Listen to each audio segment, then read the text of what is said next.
My name is Holly, and I want to tell you a story I carried in my heart for many years. It is a story of fear, cold nights, and long walks in the forest. It is also a story of hope. When everything around me looked dark, I still held my sister's hand. I still believed that one day we would find a place where we were safe. I was only a child, but I remember every day clearly. Some memories stay with you for life, especially when they hurt.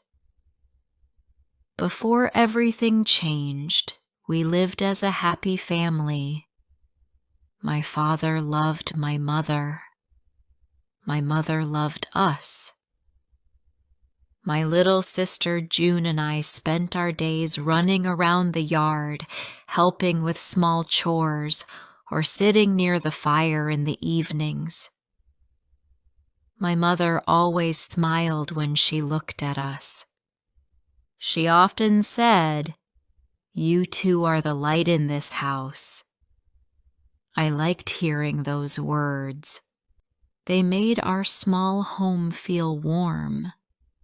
But one day, my mother became sick. Her face looked pale. Her hands felt weak. She tried to smile, but her eyes looked tired. I sat by her bed each night, holding her hand. June slept close to her, hoping she would wake up strong again. We wanted her to stay with us, but she did not get better. One morning, she closed her eyes and did not open them again. My father cried. June cried. I cried too. Our house felt empty. The days felt long and quiet. I missed her voice. I missed her touch. After some weeks, my father looked tired and lost. He tried to cook, but the food tasted strange. He tried to fetch water, but he dropped the bucket many times. He looked at us with sad eyes. He said, "I cannot do this alone. You two need a mother. I need help." I did not know what he meant. I was young, but I understood that he felt weak without my mother. Still, I did not think anything would change. But things changed faster than I expected. One day, my father met a young woman in the town. I did not know her name then, but I remember the way he looked when he came home that evening. He looked nervous but excited. He sat down and said, "I met someone today." I did not understand why his voice shook, but I listened. He continued, "She is kind. She is beautiful. I think she can help us." I felt unsure. I did not want anyone to take my mother's place, but I stayed quiet. A few days later, he told us he planned to marry her. I did not know what to say. I looked at June. She looked scared. My father tried to smile, but it did not reach his eyes. Something felt wrong. He held us close and said, "It will be fine. She will love you." But his voice did not sound sure. Later that night, he sat beside us. I could see his hands shake. I could see fear on his face. "Girls," he said, "there is something I must tell you." My heart beat hard. He took a deep breath. "My new wife does not like children. She does not want you in the house. You must hide in the grain store. Only for some time." My sister began to cry softly. I did not cry, but I felt cold all over. "But you will have food," he said quickly. "I will make sure of it. Please listen to me." I did not want to hide. I did not want to be pushed away, but I also did not want to make him sad. So I nodded, and June held my hand tight. The next morning, my father brought the woman home. She had long hair and a perfect smile, but her eyes looked sharp. She did not smile at us. She did not even look at us. My father said to her, "My ancestors' spirits live in the grain store. Please bring them food 3 times a day. They must not get angry. They are always hungry." The woman nodded slowly. Her smile looked false. June and I went into the grain store. It was dark and cold. We sat close to each other on old sacks. We waited. I hoped my father would check on us. I hoped the woman would try to like us. For some days, she brought food to the door. She placed it inside without saying a word. We ate quietly. We slept on the floor. It felt lonely, but we stayed close. One afternoon, she came late. I heard her steps. I heard her open the door, but her face looked strange. She stared at us with angry eyes. "So it is you," she said. "Not spirits, not ancestors, just 2 silly girls." I did not know how she found out. Later I learned the hairdresser had told her the truth. But in that moment, all I saw was anger on her face. She slammed the door shut and locked it. "No more food for you," she shouted. June began to cry. I held her close. "Do not cry," I whispered. "We will find a way." That evening, when my father came home, I heard loud voices outside. The woman shouted, "You lied to me! You said there were spirits. You said they needed food, but you were hiding these girls.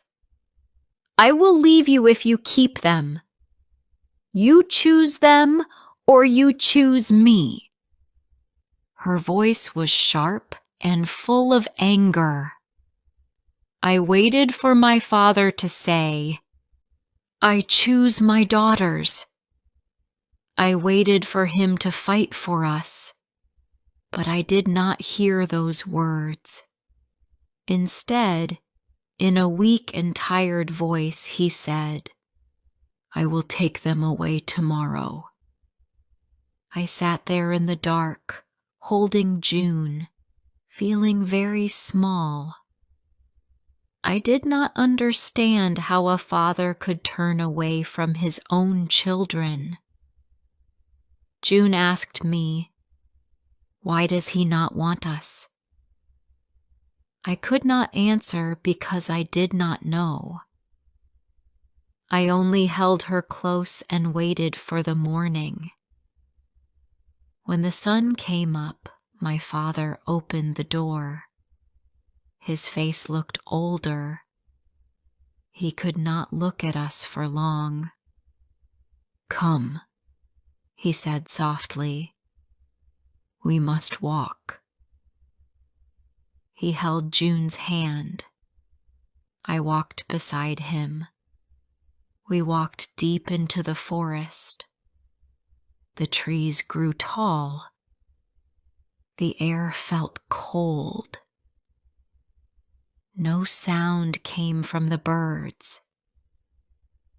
We walked for a long time until our legs felt weak. After many hours, my father said, "Rest here. Sleep under this tree. I will return soon." I wanted to believe him. June curled up beside me. I looked at him. His eyes looked sad, but he turned away and walked off. Before he left, he placed a thick branch between us, as if we would think he was still sitting next to us. I knew it was not him, but I closed my eyes and said nothing. I fell asleep for a short time. When I woke up, it was dark. The air felt heavy.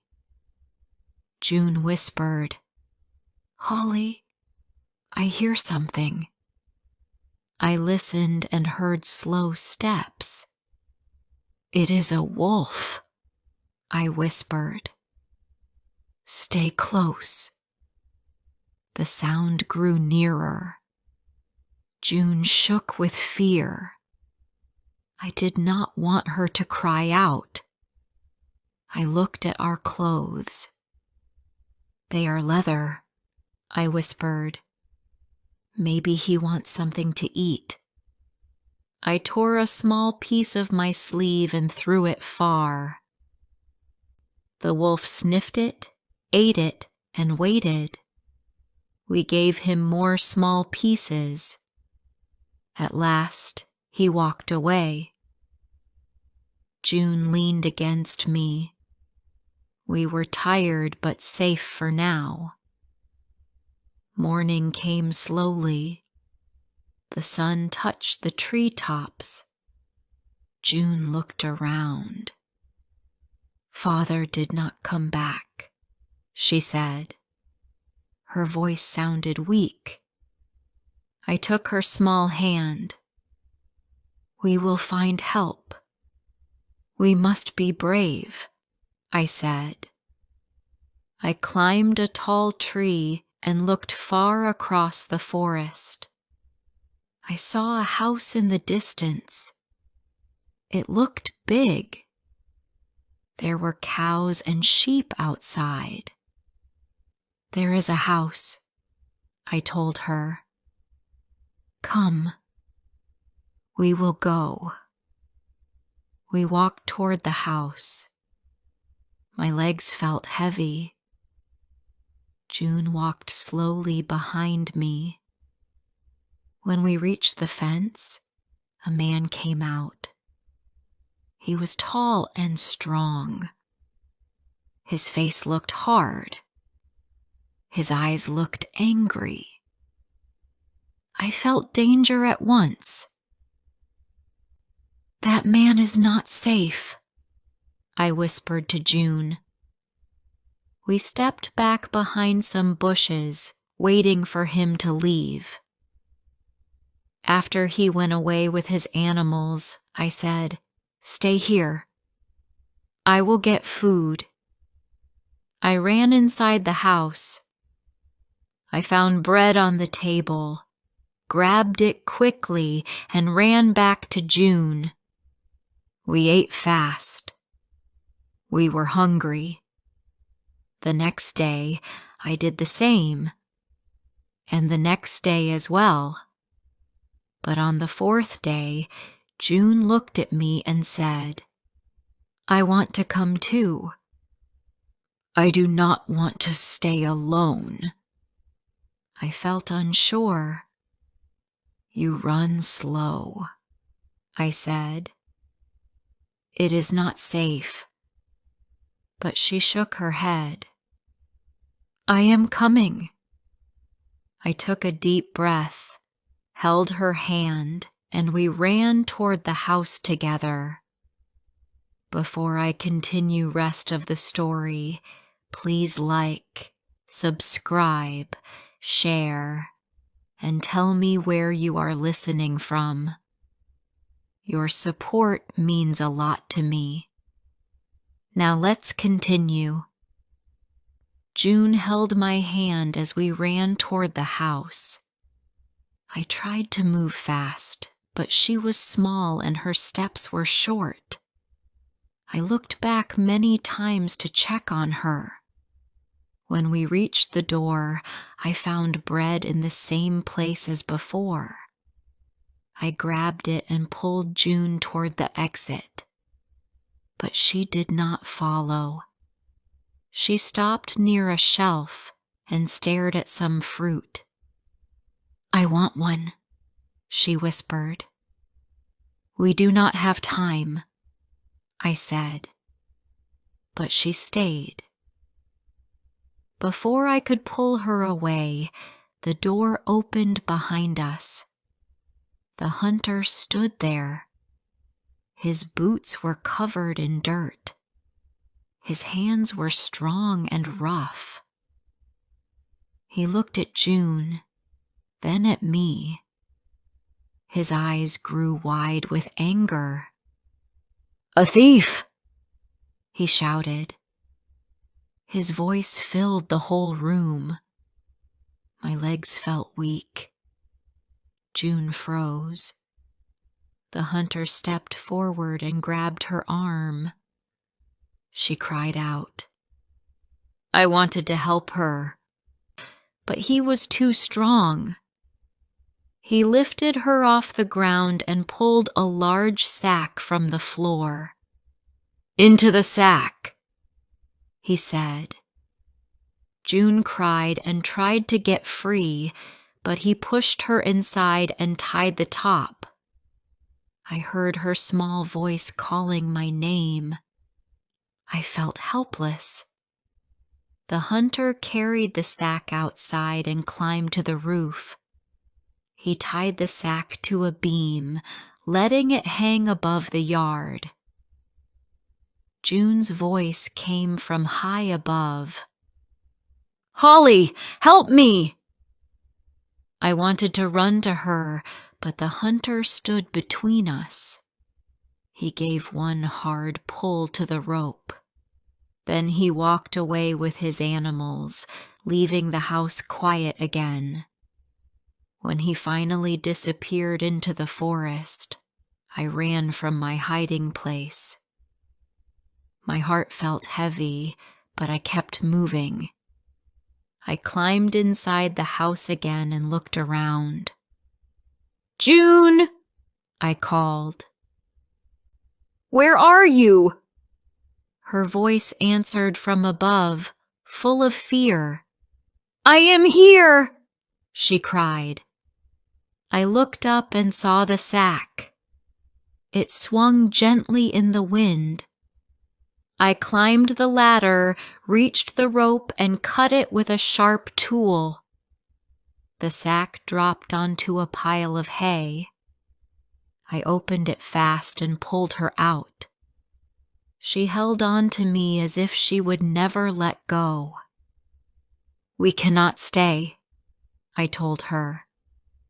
He will come back. June nodded and wiped her face. She looked tired, but she stood beside me. Before leaving, I had an idea. We filled the sack with heavy stones. We pulled the rope and lifted it back to the beam. I wanted the hunter to think June was still inside. When the sack was in place, we ran behind the trees and waited. The hunter returned soon. His steps were loud. He walked toward the sack and hit it with a stick. "You bad girl," he shouted. The rope snapped and the sack fell. The stones landed on him with great force. He fell to the ground and did not move again. June held my hand tight. I did not speak. We only looked at each other and then turned away. We walked fast, leaving the house far behind. The forest felt endless. The ground was full of leaves. Our feet hurt with every step.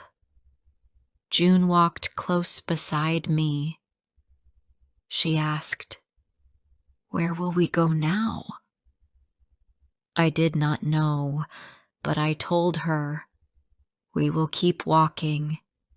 There must be a place where someone will help us." We walked for hours. The sky began to turn orange. The air grew cooler. My legs felt weak, but I kept going because June needed me. At last we saw a small cottage between two large trees. Smoke rose from a chimney. The place looked quiet. I walked to the door and knocked. An old woman opened it. She had soft eyes and a gentle face. She looked at us with concern. "My dear children," she said, "why are you alone in this forest?" June began to cry. I could not speak for a moment. The old woman placed her hand on my arm. "Come inside," she said. "You are safe here." Her voice was warm. We stepped into the cottage. It smelled like soup and fresh bread. She gave us warm food. She gave us soft beds. For the first time in many days, I felt calm. June fell asleep fast. I watched her breathing slowly. The old woman covered her with a blanket. "You can stay here," she said to me. "I will take care of you." I nodded. I felt a quiet sense of peace. I hoped this place could be our new home. The next morning, sunlight came through the small window. I woke up slowly. For a moment I did not remember where I was. Then I saw June sleeping beside me, and I saw the warm light in the old woman's kitchen. It felt strange to feel safe again. I sat up and looked around the room. The old woman was already awake. She moved quietly, as if she did not want to disturb us. When she saw me, she smiled. "You look very tired," she said. "You must rest more." Her voice was soft, and it made me feel calm. I thanked her and helped June get up. The old woman placed warm bowls of porridge on the table. June ate slowly.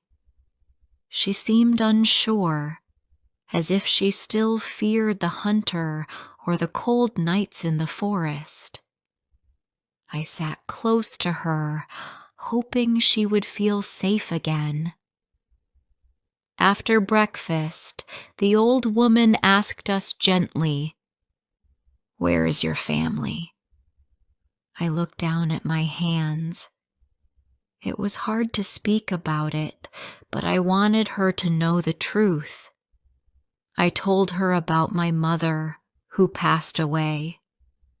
I told her about my father who became weak after my mother died. Then I told her about the stepmother. I did not use harsh words, but I told the old woman how the stepmother asked my father to send us away and how he listened to her. The old woman's eyes softened. You two have been through more than most children, she said. But you are safe here. June looked at her and whispered, Will you send us away too? The old woman shook her head. No, my dear. You can stay. I have space here, and my home is quiet. I do not have family of my own anymore. I would like to care for you. Her words felt gentle and warm. They touched something deep inside me. It was not like the cold promises from my father. It was not like the sharp voice of the stepmother. It was simple, honest care. I felt a small sense of strength growing inside me, something I had not felt in a long time. I looked at June and saw hope on her face. During the next days, the cottage became familiar. June and I helped with small tasks. We collected water, washed dishes, and swept the floors. The old woman showed us how to make simple meals. She spoke in a calm voice, and she never raised it in anger. Each night she sat with us near the fire and told us small stories from her younger days. They were not big or grand stories, but they made the room feel warm. June began to smile again. She followed the old woman everywhere, asking questions and helping with anything she could. I watched her and felt grateful. After so many days of fear, she was finally relaxing. Her small steps were steady again, and her voice sounded brighter. One afternoon, while June played with wooden blocks near the fireplace, the old woman sat beside me and placed her hand on mine. You take good care of your sister, she said. You are strong. I felt quiet for a moment. I had to be strong, I said. There was no one else. She nodded as if she understood every word. You do not have to carry everything alone now, she said. Her words felt steady and real. Days turned into weeks, and our life in the cottage became our new routine. I learned how to prepare bread. June learned how to feed the chickens behind the house. The old woman taught us how to grow small plants in pots. At night, the warm fire made the cottage feel like a safe world far away from the forest, the hunter, and the stepmother. I often looked at June as she slept and felt a quiet sense of peace. I thought of our father sometimes. I wondered if he missed us, or if he even looked for us. I wondered if he remembered how he left us under that tree. But each time I thought of him, the memory felt distant, like something that belonged to another life. I no longer waited for him to return. I no longer waited for his voice or his empty promises. I focused on the place where we were now and the person who truly cared for us. One evening, after a long day of work around the house, the old woman sat with us by the fire. The light made her face look warm and calm. She looked at June first, then at me. "I want to ask you something," she said. "Would you like to stay with me as my daughters? You already feel like family to me. I would be glad to give you a real home." June looked at me with wide eyes. She did not speak, but I could see how much she wanted to stay. I felt the same. I took a deep breath. "We would like that," I said. "We feel safe here." The old woman smiled in a gentle way. It was not a big smile. It was a steady one that carried trust. From that day on, the cottage was not just a place we stayed in. It was our home.